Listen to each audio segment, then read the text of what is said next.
Ang pagsibol ng makabagong teknolohiya sa industriya ng palakasan ay nagbunga ng mga radikal na pagbabago sa disenyo ng mga kagamitang pang-atleta. Sa nakalipas na mga dekada, ang merkado ng sapatos ay pinangunahan ng mga tradisyonal na tatak na nakatutok sa manipis at magaang disenyo upang mapanatili ang natural na galaw ng paa ng tao.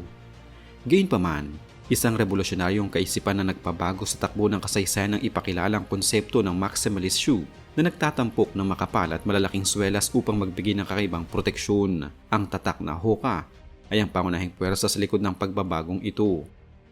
Mula sa isang simpleng ideya na naglayong lutasin ang isang partikular na problema sa pagtakbo, ang kumpanyang ito ay mabilis na umunlad upang maging isa sa mga pinakasikat at pinakamalaking pangalan sa mundo ng sapatos at sportswear. Nagsimula ang opisyal na kwento ng Hoka noong taong 2009 sa lungsod ng Annecy sa France na matatagpuan sa rehiyon ng French Alps. Ang kumpanya ay tinaguyod ni Nicolas Mermoud at Jean-Luc Dayard na kapwa mga dating empleyado ng sikat na outdoor sports brand na Salomon. Bilang mga nakasanayang mananakbo sa kabundukan o trail runners, napansin ng dalawang tagapagtatag ang matinding hirap at sakit na nararanasan ng mga atleta kapag bumababa sa matatarik na dalisdis ng bundok. Ang kanilang orihinal na layunin ay hindi ang gumawa ng isang buong sapatos, kundi ang bumuo ng isang uri ng shoe cover o accessories na maaaring isuot sa ibabaw ng ordinaryong sapatos upang mapabilis at mapagaan ang pagtakbo pababa ng bundok.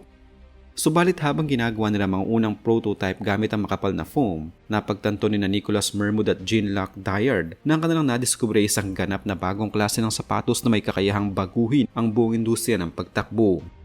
Ang pangalang Hoka ay nagmula sa katutubong wika ng mga Maori mula sa bansang New Zealand na kapag isinalin sa wikang Ingles ay nangangahulugang to fly over the earth o ang lumipad sa ibabaw ng mundo. Ang pagpili sa pangalang ito ay inspirasyon ng pakiramdam ng kalayaan at kagaanan na nararanasan ng isang mananakbo kapag suot ang kanilang mga produkto.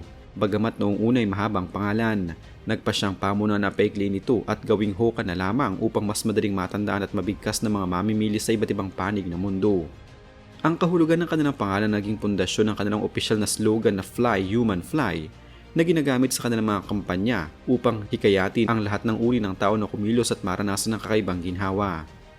Sa aspeto ng pagmamayari, ang Hoka ay hindi nagtagal bilang isang independenteng startup sa France dahil sa mabilis itong paglaki na nangangailangan ng mas malaking kapital. Noong taong 2013, opisyal na binili ng Amerikanong kumpanya ng Deckers Brands ang Hoka. Ang Deckers Brands na nakabase sa Goleta, California, United States ay isang dambuhalang korporasyon na nagmamayari din ng iba't ibang sikat na mga tatak tulad ng UGG at Teva. Sa ilalim ng pamamahala ng Deckers Brands, ang punong himpilan ng Hoka ay nilipat sa Estados Unidos, partikular sa California, bago ito tuloy ang nanirahan sa kasalukuyan nitong lokasyon. Ang pagbili ng Deckers Brand sa Hoka ay tinuturing na isa sa mga pinakamatagumpay na akwisisyon sa kasaysayan ng kasuotang pang-atleta dahil nagawa nitong dalhin ang sapatos mula sa isang niche market patungo sa pangunahing merkado ng mundo. Maraming taong nagtatanong kung bakit mataas ang presyo ng mga sapatos ng Hoka sa mga tindahan. Ang pangunahing dahilan kung bakit mahal ang kanilang mga sapatos ay ang mataas na kalidad ng mga materyales at ang sopistikadong teknolohiya na ginagamit sa paggawa nito. Gumagamit ang kumpanya ng mga special na uri ng foam tulad ng supercritical fluid foamed midsoles na nagbibigay ng matagalang tibay at hindi madaling maipit o maupod kahit gamitin sa mahabang distansya. Bukod dito, ang malaking bahagi ng gastos ay napupunta sa pananaliksik at pagbuo ng mga disenyong tulad ng Meta Rocker Geometry na tumutulong sa biomechanics ng paa upang mabawasan ang stress sa mga kasukasuan o joints ng tao. Ang pamumuhunan sa kaligtasan at kalusugan ng paa ang dahilan kung bakit tinatanggap ng mga mamimili ang mataas na halaga nito bilang isang pamumuhunan sa kanilang katawan. Ang presyo ng mga sapatos na Hoka ay nag-iiba depende sa modelo, gamit at teknolohiyang nakapaloob dito. Sa kasalukuyang merkado, ang kanilang pinakamurang sapatos ay karaniwang nagkakahalaga ng nasa 7,000 piso hanggang 8,000 piso, tulad ng ilang bersyon ng Clifton at Arahi na karaniwang ginagamit para sa pang-araw-araw na pagtakbo at paglalakad. Sa kabilang banda, ang kanilang pinakamahal na sapatos ay mga elitistang elite racing shoes na may nakapaloob na carbon fiber plates tulad ng seri ng Rocket X at Cello X na maaaring umabot ng presyo mula 14,000 hanggang 16,000 pesos.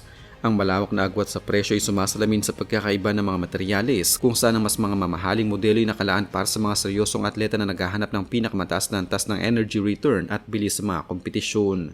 Ang pagpasok at pagpatok ng Hoka sa merkado ng Pilipinas ay isang kapansin-pansing kaganapan na bunsod ng ilang mahalagang salik. Una, ang mga Pilipino ay kilala sa pagiging mahilig sa mga gawaing pangkalusugan tulad ng running, marathons at trail running kung saan dumarami ang sumasali sa mga ganitong takbuhan sa bansa. Pangalawa, Labis na sumikat ang sapatos sa Pilipinas dahil sa rekomendasyon ng mga doktor at orthopedic specialist para sa mga taong may sumasakit ang sakong. Pangatlo, ang lumalaking komunidad ng mga healthcare workers tulad ng mga nurse at doktor sa Pilipinas, gayon din ng mga manggagawa sa industriya ng retail at hospitality na nakatayo ng 8 oras o higit pa, ay natuklasan na ang sapatos na ito ay nagbibigay ng pinakamahusay na kaginhawahan upang maiwasan ang pagod ng katawan. Ang mga salik na ito kasama ang stratehikong pagbebenta sa mga sikat na establishmentong tulad ng Runner at Foot Locker Philippines ang nagdala sa Hoka sa rurok ng katanyagan sa bansa. Alam nyo ba na noong unang inilabas ang sapatos na ito sa mga trade show, marami sa mga kritiko ang natawa at tinawag itong clown shoes dahil sa kakaiba at dambuhalang anyo nito na malayong malayo sa mga sikat na sapatos noong panahong iyon. Alam nyo rin ba na ang unang tagapagtanggol at tagabili ng sapatos na ito ay mga ultramarathoners o mga taong tumatakbo na higit 50 hanggang 100 kilometro dahil sila lamang ang unang nakapansin sa epekto ng makapal na swelas sa pagbawas ng pinsala sa kalamnan. Bukod dito, ang Hoka ay naging paborito rin ng sikat na fashion designer na si Nicole McLaughlin at nakipagtulungan sa iba't ibang high-end fashion brands na nagpapatunay ng sapatos na pangtakbo ay maaari ding maging bahagi ng mataas na uri ng sining at estilo ng pananamit. Tulad ng ibang malalaking korporasyon, ang Hoka ay hindi rin nakaligtas sa mga kontrobersiya. Noong Marso 2025, ang tatak ay hinarap ng matinding pambabatikos at akusasyon ng cultural misappropriation mula sa mga komunidad ng Maori sa New Zealand. Ang isyung ito ay nagugat sa paggamit ng kumpanya ng salitang Maori para sa kanilang pangalan at mga komersyal na produkto nang walang sapat na konsultasyon o pagkilala sa kultura ng mga katutubo.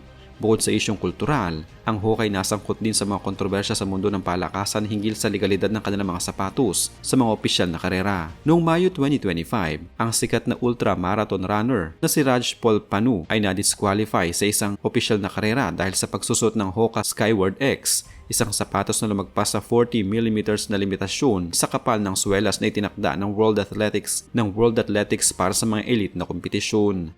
Ang mga ganitong kaganapan ay nagdulot ng debate kung ang teknolohiya ba ng Hoka ay nagbibigay ng hindi patas na kalamangan sa mga atleta.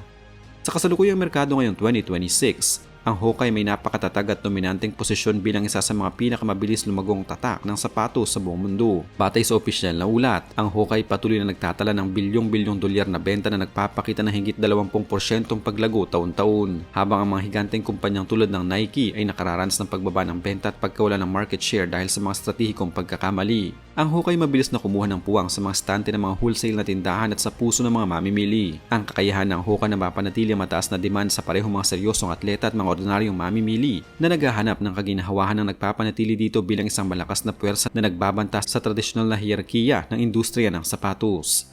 Ang paglalakbay ng Hoka mula sa kamundukan ng France patungo sa pandaigdigang entablado ay nagpapatunay ng inobasyon na nakabatay sa tunay na pangailangan ng tao ay laging makakahanap ng daan patungo sa tagumpay.